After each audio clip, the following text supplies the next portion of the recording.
How would you like to lose $6,000 in one night? That's what happened to my mom when she was robbed.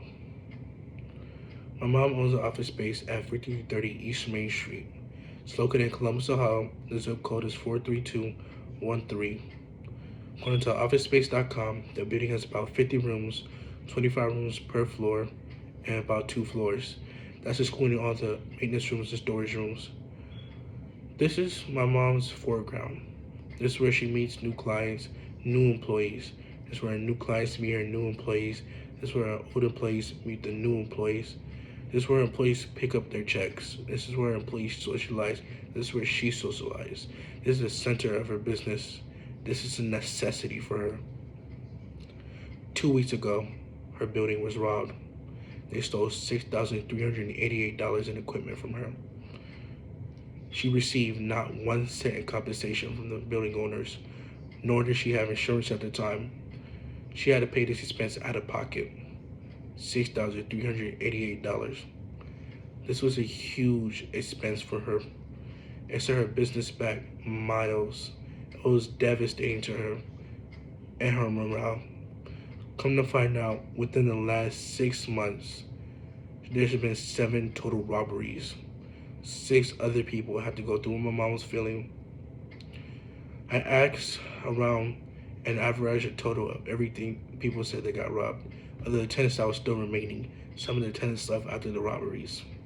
About $4,378.58 was stolen on average throughout the whole 7 robberies.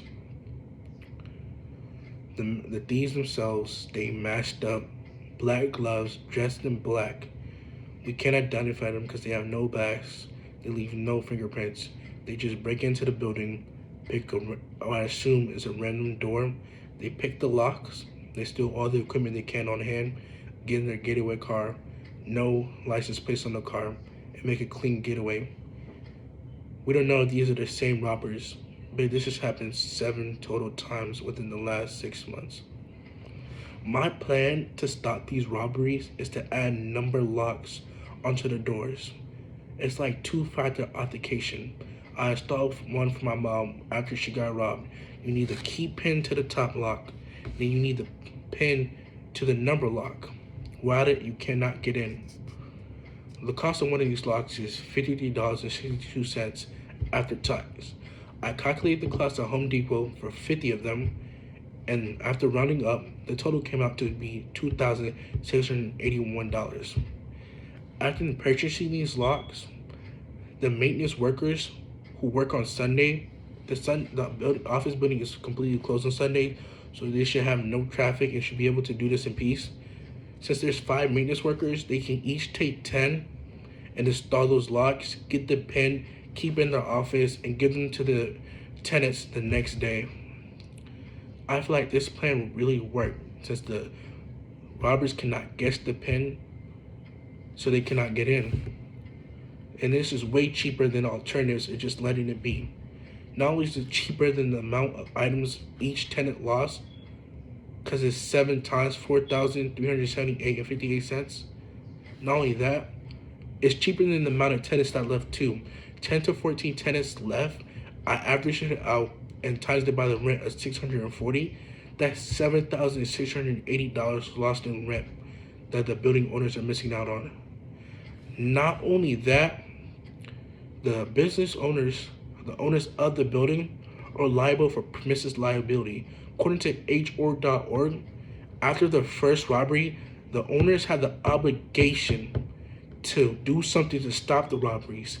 Since there was no apparent change, and this happened 6 other times, they are liable for premises liability to the tenants that were robbed and tenants that felt unsafe.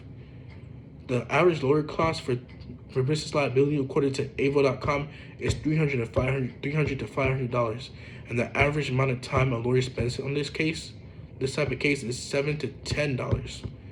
After averaging that out too, the total comes to $3,400 per one case, assuming that they win. And they have 7 of these cases. This alternative is way cheaper. Not only that, it gives the tenants more safety, makes them feel more comfortable at their place a business, how are the tenants supposed to be feel safe at their business? How are their employees supposed to be safe? How are their clients supposed to feel safe if they do not feel safe? It's a very important matter for them. And it also gives it a more modern feel. It gives the building a more up-to-date look. For only 2,681 problems, they get away while paying the lawyer fees. There's no more robberies. They don't lose any more tenants. It's a win-win situation.